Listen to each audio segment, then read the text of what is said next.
사도행전 2장 37절 말씀부터 42절까지 말씀 같이 보겠습니다. 신약성경 사도행전 2장 37절로 42절까지 말씀입니다. 화면에 올려주시고 우리 한 절씩 교독합니다. 그들이 이 말을 듣고 마음에 찔려 베드로와 다른 사도들에게 물어 이르되 형제들아 우리가 어찌할꼬 하거늘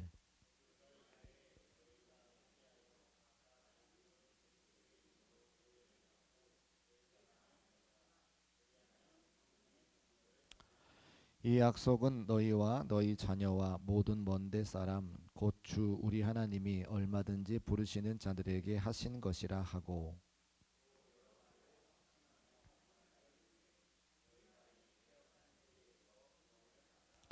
그 말을 받은 사람들은 세례를 받음에 이날의 신도의 수가 3천이나 더하더라. 그들이 사도의 가르침을 받아 서로 교제하고 떡을 떼며 오로지 기도하기를 힘쓰니라. 아멘. 우리 옆에 계신 분들과 함께 인사할 때에 비가 오는 가운데서도 승리합시다. 한번 인사하실까요? 비가 오는 가운데서도 승리합시다. 감사합니다. 네. 비가 많이 와서 오늘도 걱정인데 토요일 날 우리 어르신들 함께 대접하는 그날에 비가 오지 말아야 할 텐데요. 이따 기도하실 때에 날씨를 주장해 달라고 함께 기도해 주시기를 바랍니다. 오늘 함께 읽은 말씀은 이제 2장 37절 말씀부터 42절까지 말씀 읽었는데 2장 전체의 내용 가지고 말씀을 좀 전하도록 하겠습니다. 평상시에도 하나님 말씀 들고 강단에 서면 다소 두려운 마음 가지고 저도 이제 목회를 한 20년 넘게 하다 보니까 막 떨리고 그러지는 않는데 늘 두려운 마음 가지고 올라서게 되는데 특별히 오늘은 조금 더 두려운 마음이 있는 것은 베드로가 설교하는 내용이거든요. 사도행전 2장이 베드로가 설교한 다음에 오늘 우리가 함께 읽은 말씀 중에 41절에 보니까 신도의 수가 3천이나 더했다 기록하고 있죠. 한 번 설교에 대형 교회가 됐는데 저는 오늘 설교하면서 과연 몇 분이나 마음에 은혜 받고 돌아가실까 그런 생각을 한번 해봅니다. 또 어, 저는 베드로가 아니니까요. 베드로처럼 잘할 수도 없고 그래서 소원하는 것은 평생 설교할 텐데 베드로처럼 한 3천 명쯤 구원받아 하나님께 영광 올려드리면 어떨까 이제 그런 마음을 합니다. 여러분들은 이제 하나님 말씀 듣기를 사무에서 이 비를 뚫고 오셨지만 베드로가 설교할 때 앞에 앉아있던 회중들은 다 베드로에게 적대적인 사람들이거든요. 술에 취하지 않았냐 이렇게 이야기하고 또 베드로를 잡아가지고 또 십자가에 막 달려고 했던 그런 사람들이 앉아있음에도 불구하고 베드로가 설교했을 때 그들이 다 어찌할꼬 하나님 말씀 듣고 어찌할꼬 이렇게 이야기하면서 회개했던 사람들인 거죠. 그래서 이렇게 성령께서 역사하시면 한 번의 설교로도 회개하는 사람들이 3천 명에 나타나는데 아무튼 오늘도 저는 열심히 원고를 준비하고 또 하나님 말씀을 증거할 테니까 여러분에게도 하나님의 은혜가 임하여서 우리 모두 함께 은혜 받을 수 있는 시간 되시기를 주의 이름으로 축복합니다. 우리 14절 말씀 화면에 올려두시고 같이 한번 읽어보겠습니다. 시작.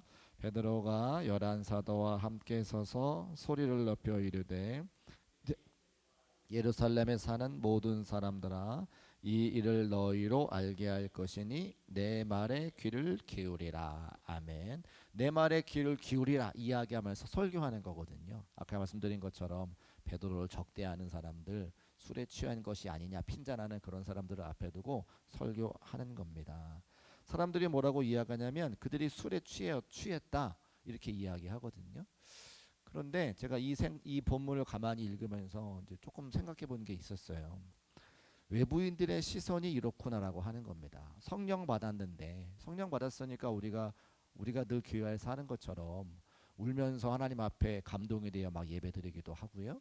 또 찬송할 때 막 손을 들어서 막 찬송하기도 하고 율동으로 막 찬송하기도 하고 또 기도할 때 소리 높여서 막 우리가 부르짖어 기도하지도 않습니까? 또 어떤 사람들은 이제 방언으로 기도하니까 세상에서는 들을 수 없는 그런 말인데 그렇게 기도하는 거죠. 근데 그것을 외부 사람들이 볼 때는 지금 이야기하는 것처럼 그들이 술에 취해 있구나, 좀 다르다, 틀리다 이런 이야기를 할 수 있다는 거예요. 그래서 왜 그런가 생각해 보면 그들이 우리가 경험한 성령을 경험하지 못했기 때문에 그렇죠. 그러니까 이방 이방 사람들이나 교회 바깥에 있는 사람들은 우리를 잘 이해할 수가 없다는 겁니다. 우리는 그들이 모르는 것을 알고 있죠. 무엇을 압니까? 성령이 충만하면 내가 알지 못하는 영적인 세계를 알게 되고 방언으로 기도하는 것이 당연하게 되고 예배 시간에 감동해서 눈물이 나고 내가 좀 창피할 수 있지만 하나님께 영광 올려드리기 위해서 얼마든지 찬양 손도 올려드릴 수 있고 율동도 할 수 있고 다윗 왕도 발개 벗고 하나님 앞에 춤출 정도로 하나님께 큰 영광 올려드리는 판에 성도가 뭐라고 그렇게 못하겠냐 이 말인 거죠. 그러니까 외부 사람들의 시선과 우리의 시선이 다른 것은 그들은 성령을 알지 못하고 우리는 성령을 알기 때문에 그렇다고 하는 겁니다. 말씀드린 것처럼 한번 제가 말씀드린 적이 있는데 제가 교회를 개척하고 65평 넓은 예배당에서 금요 성령 기도회 그때도 지금처럼 열심히 뜨겁게 기도했어요. 주여 주여 주여. 그랬더니 똑똑똑 누가 문을 두드려요. 누군가 봤더니 경찰이에요. 경찰이 예배 시간 왜 오셨냐고 했더니 밖에서 신고가 들어왔다는 거예요. 누가 죽여 죽여 죽여 그래가지고 중내산에 하는 줄 알고 누가 신고를 해서 교회로 들어왔다는 거예요. 그러니까 교회 다니는 사람들이 소리가 들리면 아 주여 삼창 하는구나 다 알 텐데 전혀 모르는 사람들이 그러는 거죠. 성당에 가보셨는지 모르겠는데요. 성당의 겉에 창을 보면 유리창을 보면 별로 화려하지 않습니다. 우리와 똑같습니다.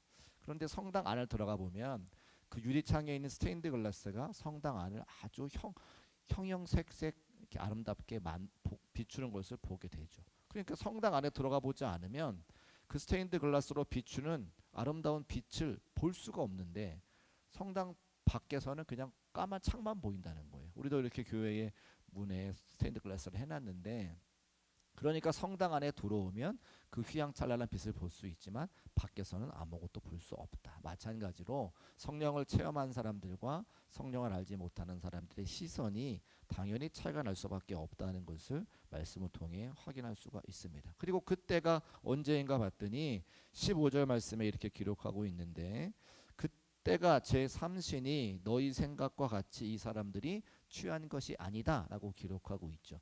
제3신은 우리 시간으로 말하면 오전 9시입니다. 그러니까 사람들이 볼 때 바깥에 사람들이 볼 때에 오전 9시에 사람들이 막 휘청휘청 하는 거예요. 다른 거예요. 평상시와. 울면서 기도했기에 눈에 막 울었던 자국이 나타나고 막 손들어서 찬송하고 얼굴이 막 빛이 나는 거죠. 술에 취한 거 아니냐라고 이야기할 때 베드로가 뭐라고 이야기하냐면 지금 시간이 9시인데 오전 9시인데 어떻게 사람들이 취할 수 있느냐 그 이야기를 하는 거죠. 여러분 그들이 9시에 성령 그러니까 9시 전이겠죠. 9시 전에 성령으로 충만해서 사람들이 9시에 봤을 때에 그들의 변화를 느꼈습니다. 우리도 성령 충만한 때가 있습니다. 시간이 있어요. 언제가 그렇습니까? 금요 성령 기도의 시간이 지나면 여러분도 돌아가시는 모습 보면 얼굴에 빛이 납니다. 주일도 마찬가지인데요. 들어오실 때 보면 얼굴에 낯빛이 새카맣어요. 그런데 하나님 말씀 듣고 찬송하고 회복되어 돌아가시면 얼굴에 빛이 나죠. 또 점심도 잘 식사를 하시니까 맛있게 드셔서 그렇기도 할 텐데 교회 돌아갈 때 모습 보면 얼굴에 빛이 납니다. 그런데 우리가 돌아갈 때 성령의 충만한 모습을 보면 사람들이 아 뭔가 변화가 있구나 알거든요. 근데 문제는 뭐냐면 월요일 날 오전 9시, 화요일 날 오전 9시, 금요일 날 오전 9시에 여전히 우리의 표정이 그런가 하는 거예요. 성령 충만해서 그 성령 충만한 변화된 모습이 세상 사람들에게 우리 가족들에게 또 회사 사람들에게 보여야 될 텐데 그렇지 못하다고 하는 게 안타까운 마음인 거죠. 그래서 우리가 교회에 와서 성령 충만한 시간 교회에서 예배드리고 난 이후에 뿐만 아니라 우리 모든 삶의 자리에 성령으로 충만하여 우리의 변화를 우리 주변의 모든 사람들이 알 수 있는 중국교회 모든 성도의 삶이 되시기를 주의 이름으로 축복합니다. 우리 16절과 17절 말씀 화면에 올려주시고 같이 한번 읽어보겠습니다. 시작. 이는 곧 선지자 요엘을 통하여 말씀하신 것이니 일렀으되 하나님이 말씀하시기를 내가 내 영을 모든 육체에 부어주리니 너희 자녀들은 예언할 것이요 너희의 젊은이들은 환상을 보고 너희의 늙은이들은 꿈을 꾸리라. 아멘. 요엘서 2장에 있는 말씀인데 여기서 예언이 성취가 된 것도 놀랍고요. 또 그동안 배움이 많지 않은 사람이라고 알고 있는 베드로가 이 말씀을 암송하는 것도 놀랍고 또 신약 성경에 예수님께서 많이 말씀하셨던 부분이 지금 이 사도행전 2장에서 응답되고 있습니다. 어떤 부분이 그러냐면 예수님께서 베드로를 맨 처음에 제자로 부르실 때 뭐라 그러셨냐면 내가 너를 무엇을 낚는 업으로 만들겠다 하셨어요? 사람을 낚는 업으로 만들겠다 하셨죠. 지금 이 사도행전 2장이 그 말씀이 응답된 장소입니다. 왜냐하면 한 번 설교했는데 3천 명이 회개해서 낚였으니까요. 세례를 받고 성도가 되었으니까. 예수님 말씀하신 그 말씀이 응답되는 장면이죠. 또 마태복음 16장에 가보면 베드로를 통해서 예수님께서 교회를 베드로 반석이라고 하는 이름, 반석 위에 내가 음부가 권세가 어쩌지 못하는 교회를 세우겠다 말씀하시잖아요. 지금 마가의 다락방에서 성령의 충만함을 받은 다음에 120명의 사도들이 모여서 지금 교회가 태동하는 거죠. 초대교회가 태동하는 겁니다. 그러니까 반석 위에 내가 교회를 세우리니 음부의 권세가 이기지 못하겠다 말씀하셨던 누가복음 16장의 말씀도 지금 이루어지는 거예요. 사도행전 1장 8절의 말씀, 오직 성령이 너에게 임하시면 너희가 권능을 받고 예루살렘과 온 유다와 사마리아 땅 끝까지 내 증인이 되리라. 이 말씀도 여기서부터 시작하는 거죠. 왜냐하면 성령 충만 받아서 제자들이 이제 전 세계를 다니면서 주의 복음을 증거하기 시작하니까요. 그러니까 하나님께서 말씀하시면 말씀이 이루어집니까? 이루어집니까? 이루어지는 거예요. 여러분과 저에게도 하나님께서 주신 말씀이 있습니다. 요즘에 제가 언약 신학 설교하면서 맨 마지막에 부르는 결단 찬송이 있잖아요. 하나님 한 번도 나를 실망시킨 적 없으시고 내 너를 떠나지도 않으리라 내 너를 버리지도 아니라. 사실은 이 찬송은 제가 신학대학원 마치고 목사가 되기 싫어 도망가려고 할 때에 하나님께서 제게 주신 말씀이었습니다. 내 너를 떠나지도 않으리라 내 너를 버리지도 않으리라. 제가 그 약속의 말씀을 듣고 그 뒤로부터는 뒤돌아보지 않고 눈 돌리지 않고 하나님의 교회를 섬기고자 쭉 달려왔던 것 같아요. 그 확실한 약속의 말씀이 응답이 되어져서 힘들고 어려울 때마다 이겨내고 버텨내고 그래서 여기까지 오게 된 것이죠. 하나님 한 번도 저를 떠나거나 버리지 않으셨다 이 말입니다. 여러분은 어떻습니까? 여러분에게도 하나님 주시는 말씀이 있습니다. 그 말씀이 반드시 이루어질 것을 믿고 마음에 새기며 순종할 수 있는 저와 여러분 되시기를 주의 이름으로 축복합니다. 하나님 뭐라 말씀하시냐면 이사야 55장 11절 말씀에 이렇게 말씀하세요. 같이 읽어보겠습니다. 시작. 내 입에서 나가는 말도 이와 같이 헛되이 내게로 되돌아오지 아니하고 나의 기뻐하는 뜻을 이루며 내가 보낸 일에 형통함이니라. 아멘. 내가 한 말은 헛되이 돌아오지 않고 내가 기뻐하는 뜻을 이룰 거야. 하나님의 말씀은 꼭 이루어진다고 이사야 선지자를 통해서 말씀하고 계시죠. 욥기 23장 13절과 14절 말씀도 함께 읽어보겠습니다. 시작. 그는 뜻이 일정하시니 누가 능히 돌이키랴. 그의 마음에 하고자 하시는 것이면 그것을 행하시나니 그런즉 내게 작정하신 것을 이루실 것이라. 이런 일이 그에게 많이 있느니라. 하나님의 그 마음에 하시고자 하면 그것을 행하실 것이고 그런즉 내게 작정하신 것을 이루실 것이라. 할렐루야. 이 말씀이 저와 여러분의 말씀이 되어서 하나님께서 하시겠다, 하나님께서 말씀하시겠다, 그것을 반드시 이루시는 그 신실하신 하나님이 여러분의 하나님 되시기를 주의 이름으로 축복합니다. 계속해서 베드로가 설교하는데 21절 말씀에 이렇게 이야기해요. 누구든지 예수님의 이름을 부르는 자는 구원을 받으리라. 39절 이 약속은 너희와 너희 자녀와 모든 먼데 사람 곧 우리 주 하나님이 얼마든지 부르시는 자들에게 하신 것이라. 무슨 말씀이냐? 성령의 충만함을 주시고 교회를 세우시고 사도들의 땅끝까지 가 복음을 증거하는 데 목적이 있다는 거예요. 그것은 무엇입니까? 누구든지 주의 이름을 부르는 자들에게 구원을 얻게 하시려는 하나님의 특별한 계획을 성령 충만을 통해서 두셨다고 하는 거예요. 그래서 교회가 세워진 겁니다. 그래서 저와 여러분이 먼저 구원받은 겁니다. 그래서 교회는요, 영혼을 구원하기 위해서 복음을 전하는 것이 가장 우선순위의 사역이 돼야 된다는 거예요. 제가 어렸을 때 다녔던 교회는요, 오래된 교회입니다. 100년이 훨씬 넘은 교회인데 제 어렸을 때 생각에 그런 마음이 들었어요. 마치 라이온스 클럽 같다 이런 생각 들었어요. 무슨 말이냐? 교회가 엄청 커요. 제가 중학교 고등학교 시절에 1000명이 넘었으니까 굉장히 큰 교회죠. 그런데 이렇게 가만히 사역하는 거 보면 오늘날 우리 중국교회 사역만큼 하시는 것 같아요. 그 큰 교회가. 그 말은 뭐냐면 그 당시에 사역을 많이 하지 않고 교회 안에 더 관심이 많았다 이 말입니다. 물론 제가 다 알지 못할 겁니다. 중학생이었으니까 교회에 대해서 다 알지 못했을 거예요.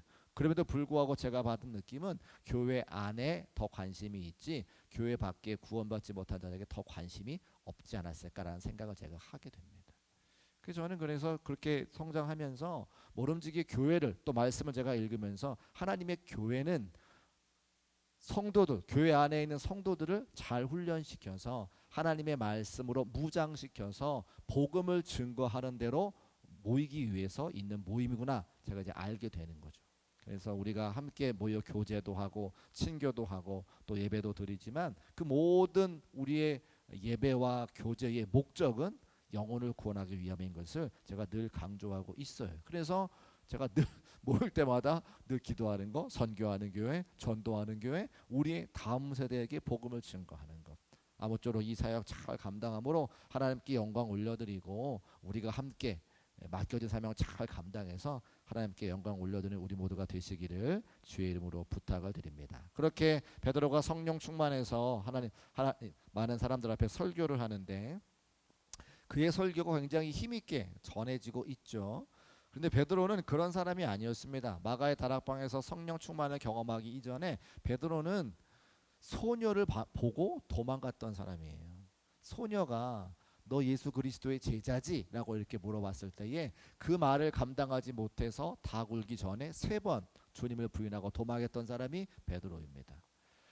예수님의 제자들을 잡아서 똑같이 감옥에 넣고 십자가에 매달아 죽게 하려고 했던 그 당시의 종교 지도자들을 피해서 어느 방에 조용히 숨어있던 사람이 바로 베드로입니다.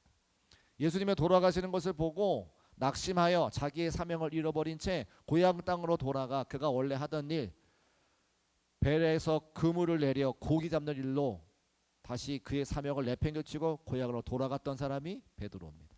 그런데 그가 지금 자기를 죽이려고 했던 수많은 사람들 앞에서 담대하게 말씀을 증거하고 있죠. 그리고 그 말씀을 통해서 3,000명이 변화받고 세례받고 초대교회 성도가 됩니다.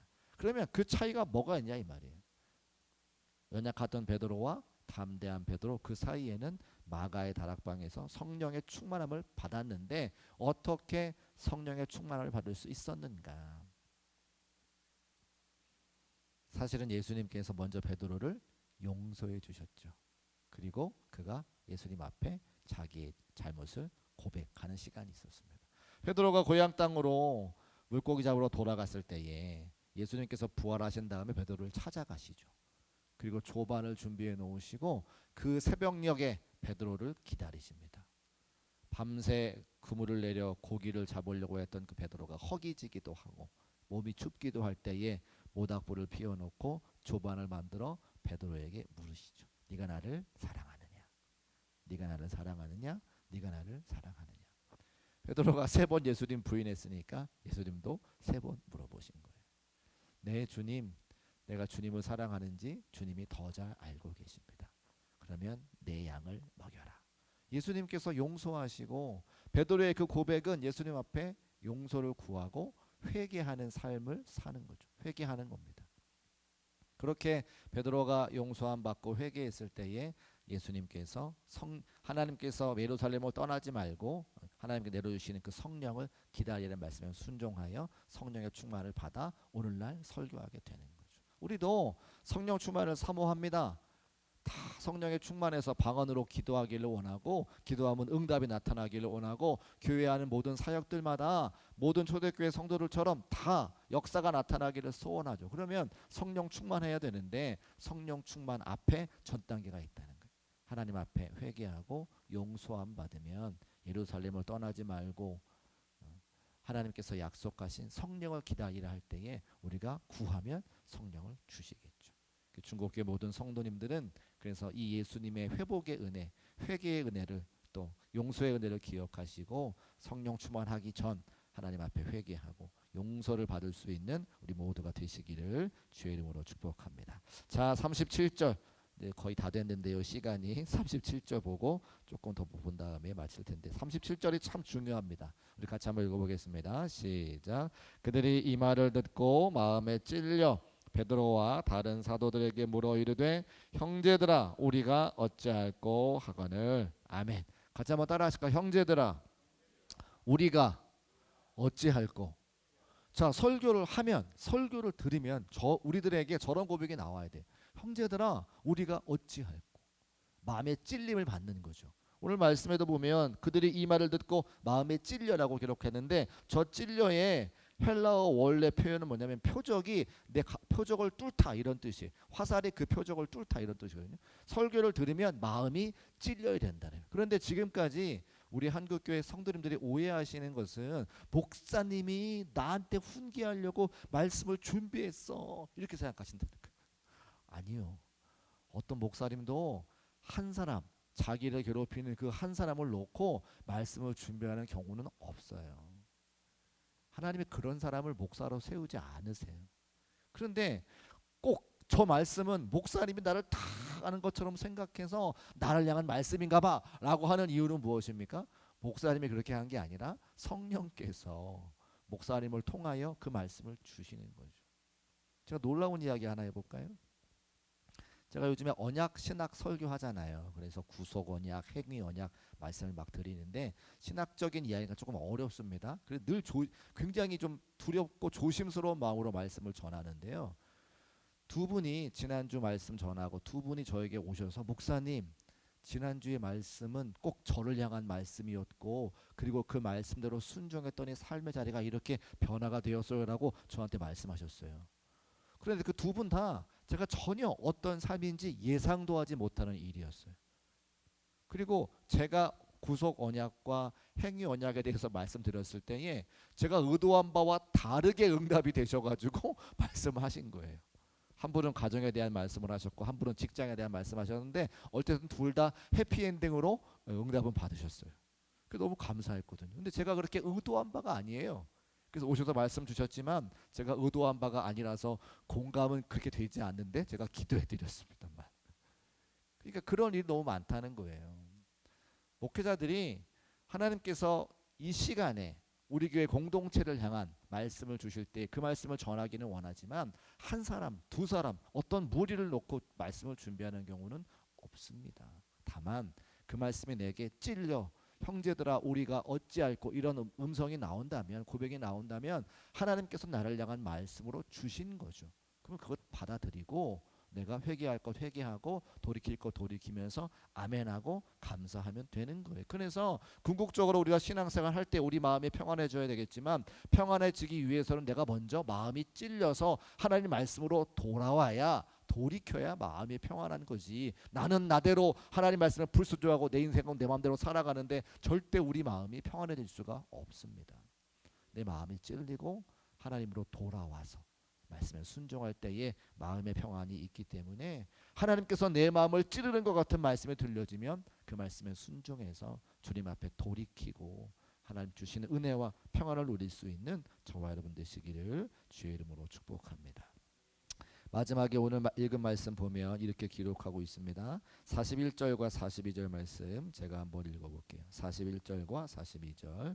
그 말을 받은 사람들은 세례를 받음에 이날의 신도의 수가 3천이나 더하더라. 여러분 세례 받으셨습니까? 받으셨습니까? 받으셨죠. 여기 다 세례 받으셨습니다. 그러면 우리가 뭐 해야 되냐면 42절 말씀처럼 해야 돼요. 42절 한번 올려줘 보세요. 42절 42절 말씀. 네. 42절 제가 읽어보겠습니다. 그들이 사도의 가르침을 받아 서로 교제하고 떡을 떼며 오로지 기도하기를 힘쓰니라. 아멘. 그러면 세례를 받은 사람이 뭐 했다는 거예요? 사도의 가르침을 받아서 서로 교제하고 떡을 떼며 기도하기를 힘썼다. 세례 받은 우리가 해야 될 일이 정확하게 기록되어져 있습니다. 교회로 이루어 주셨으니까 함께 사도의 가르침을 받는 거죠. 말씀을 증거하고 말씀을 받으십니다. 서로 교제합니다. 우리가 속회로도 모이고 선교회로도 모이고 또 안에 여러 가지 모임으로 함께 모이고 떡을 떼며 함께 식사를 나누며 우리가 한 가족인 것을 함께 나누죠. 그리고 오로지 기도하기에 힘씁니다. 자, 이 말씀만 드리고 말씀 마치려고 하는데요. 올해 우리 교회에 보이는 곳곳에서 사역하시는 많은 분들이 쓰러지셨어요. 그렇죠. 다 알고 있는 이야기잖아요. 제가 어떤 권사님 뭐 얘기하진 않겠습니다만 곳곳에서 보이는 우리 교회의 직분자들이 쓰러지고 넘어지셨어요. 그래서 우리가 그것을 가지고 회복시켜 달라, 고쳐 달라 계속해서 기도했는데 얼마 전에 이선우 성도님이라고 하는 분이 청소년부 아이들 수련회 할 때 수련회 시작하는 날 식사를 준비하다가 또 쓰러지셨어요. 제가 집에 있다가 그 얘기를 듣고 아, 하나님께서 우리를 지금 기도하라고 하시는구나 제가 딱 알게 됐습니다. 영적으로 딱 느껴지게 됐는데요. 그 전주에 뭘 했냐면 우리 장로님들과 모여서 기획위원회 회의를 하는데 여러 부서마다 보고를 올려주실 때에 교회가 계속 부흥한다는 거예요. 교회가 새로운 사람들이 들어오시고 그래서 교회가 수적으로도 부흥하고 재정도 늘고 여러 가지 감당해야 될 일들이 많은데 다 가능하겠다 말씀들을 이렇게 하셨거든요. 그런데 제가 그 말씀을 가만 들으면서 좋기도 하지만 반대로 교회가 부흥하면 누가 제일 싫어하지? 사단마귀가 싫어해요. 그러면 어떻게 하겠습니까? 영적인 공격이 그때부터 세지는 거예요. 그래서 올해 함께 교회의 부흥을 읽어가야 될, 함께 더 많은 성도들을 섬겨가야 될 우리의 중역들이 픽픽픽 쓰러지는 거예요. 제가 그래서 영적인 성벽을 쌓지 않으면, 기도의 성벽을 쌓지 않으면, 우리가 지금 이 영적인 싸움에서 다시 주저앉으면 교회가 또 막 성장하다가 흐지부지 되고 교회가 막 성장하다가 흐지부지 되겠다라는 생각을 제가 하게 됐어요. 여러분 어떻게 생각하십니까? 저는 담임 목회자로서 그 생각이 딱 들면서 기도해야 되겠구나. 이 말씀을 우리 성도들에게 선포하고 함께 기도하는 자리를 영적인 성벽을 세워가야 되겠구나 제가 생각이 들었습니다. 그래서 요즘 새벽 기도에 오시는 분들은 아시는데 하나님께서 참 기도하라고 우리 교회 성도 반 다른 교회 성도 반 함께 모여서 기도해요. 하나님께서 우리 교회 성도들이 나와서 기도하지 않으니까 다른 교회 성도들을 보내서 기도하거든요. 요한계시록에 두려운 말씀이 있습니다. 하나님께서 촛대를 옮기신다고 말씀하세요. 두려운 말씀입니다. 우리에게 사명 감당하게 하시는데 그 사명 감당하지 못하면 촛대를 옮기셔라도 하나님은 하나님의 일을 하시죠. 여러분 우리가 함께 교회를 중국교회를 섬기는 중역이라면 오늘 이 말씀 꼭 기억하고 오로지 기도에 힘쓰니라 기도의 성벽을 쌓아갈 수 있는 저와 여러분 되시기를 주의 이름으로 축복합니다. 기도하겠습니다. 살아계신 아버지 하나님 감사합니다. 베드로의 담대한 설교를 보고 성령의 충만함을 입어 가능했음을 믿음으로 고백합니다. 사랑하는 중국교회 모든 성도들도 늘 성령 충만하여서 하나님께서 맡기신 사명도 잘 감당하고 부흥의 때에 기도의 성벽을 쌓아 하나님께서 원하시는 부흥을 이루어내고 더 많은 사람들을 섬겨갈 수 있는 우리 모두가 될 수 있도록 인도하여 주옵소서. 찬송하고 함께 기도할 때에 우리가 여러 가지 기도 제목 가지고 기도하기를 원합니다. 믿고 구한 것은 받은 줄로 믿으라 말씀해 주셨으니 믿음 가지고 기도하여 응답받아 교회도 부흥하게 하시고 성도들도 회복하게 하시며 가정이 살아나고 하나님 앞에 큰 영광 올려드릴 수 있는 모든 성도의 삶이 될 수 있도록 역사하여 주옵소서. 그렇게 인도하실 것을 믿고 감사드리며 예수님의 이름으로 축복하고 기도합니다. 아멘.